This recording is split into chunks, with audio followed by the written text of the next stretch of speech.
Doctor صاحب، حضرت عمر فاروق رضی اللہ تعالیٰ عنہ کا جو قبول اسلام ہے وہ بھی ایک بڑا منفرد میں سمجھتا ہوں کہ واقعہ ہے، اور جس طرح آپ نے اسلام قبول فرمایا اور جس طرح اللہ رب العزت کی کلام سن کر آپ کا دل پسیج کیا، وہ کیا واقعہ تھا اور کس طرح آپ اسلام کی طرف جو ہے راغب ہوئے؟ بسم اللہ الرحمن الرحیم، بہت بہت شکریہ جی۔ اور آج جس ہستی کا ہم ذکر کر رہے ہیں اس کے بارے میں حضرت عائشہ رضی اللہ تعالی عنہا نے ارشاد فرمایا کہ زین المجالس فی ذکر عمر رضی اللہ تعالیٰ عنہ، کہ اپنی مجالس کو حضرت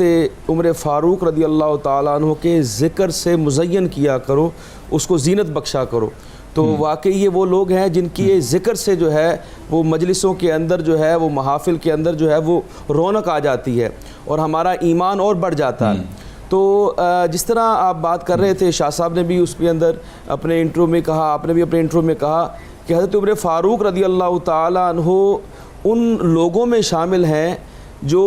معدود چند ہیں، جو نابغہ روزگار ہیں۔ یعنی اگر آپ ان شخصیات کو دیکھیں کہ یہ وہ شخصیات ہیں جو زمانہ جاہلیت کے اندر بھی ایک اعلیٰ مقام رکھتے تھے،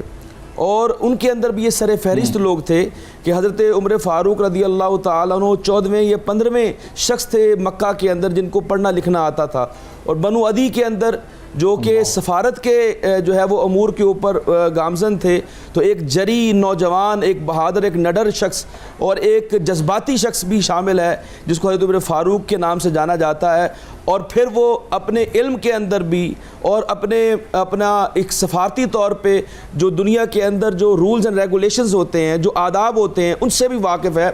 تو اس لیے آپ کا ایک ایک لمحہ، آپ کا ایک ایک واقعہ جو ہے وہ ایک منفرد مقام رکھتا ہے۔ اور جس طرح آپ نے بھی کہا کہ حضرت عمر فاروق رضی اللہ تعالیٰ عنہ کا جو اسلام لانے والا واقعہ ہے وہ بھی اتنا اہم ہے اور اتنا زیادہ مشہور ہو چکا ہے، اتنا زیادہ فیمس ہے کہ کوئی بھی ایسا شخص نہیں جو اس واقعے کو نہ جانتا ہو اور اس کی اہمیت کو نہ جانتا ہو۔ تو آپ دیکھتے ہیں کہ حضرت عمر فاروق رضی اللہ تعالیٰ عنہ،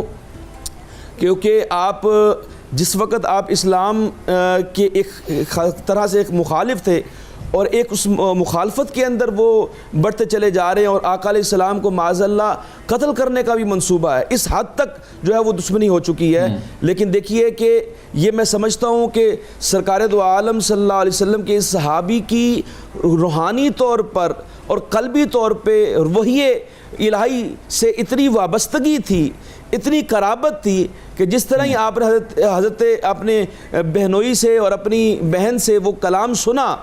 اور آپ کا دل پسیج گیا، آپ کا دل جو ہے وہ موم ہو گیا اور آپ بالکل بدل گئے۔ تو یہ میں سمجھتا ہوں جو آپ نے بھی کہا نا کہ آپ کی متعدد آیات جو ہیں وہ 22 مقامات پر قرآن پاک کے اندر اور 41 آیات جو ہیں وہ آپ کی موافقت کے اندر نازل ہوئی ہیں، یہ اس بات کا بین ثبوت ہے۔ اور اس کا آغاز آپ دیکھیں گے تو وہ آپ کے قبول اسلام سے ہوتا ہے کہ آپ نے قرآن پاک کی آیات کو سن کر جو ہے وہ آپ کا دل نرم ہو گیا اور آپ اسلام کی طرف جو ہے وہ راغب ہو گئے۔ بالکل ایسے ہی ہے، اور یقیناً میں سمجھتا ہوں کہ جب آپ اصحاب کا بندہ تذکرہ کرتا ہے، ذکر کرتا ہے، تو سچی بات ہے ہمارے تو ایمان کو جلا ملتی ہے، ایمان کو تقویت ملتی ہے، ایمان میں تازگی آتی ہے اور ایک جذبہ پیدا ہوتا ہے اسلام کی خاطر قربانی دینے کا، اسلام پہ مر مٹنے کا عزم انسان کرتا ہے، اور انہی اصحاب کے نقشہ قدم پر چلتے ہوئے انسان دونوں جہانوں میں کامیابی بھی حاصل کر سکتا ہے۔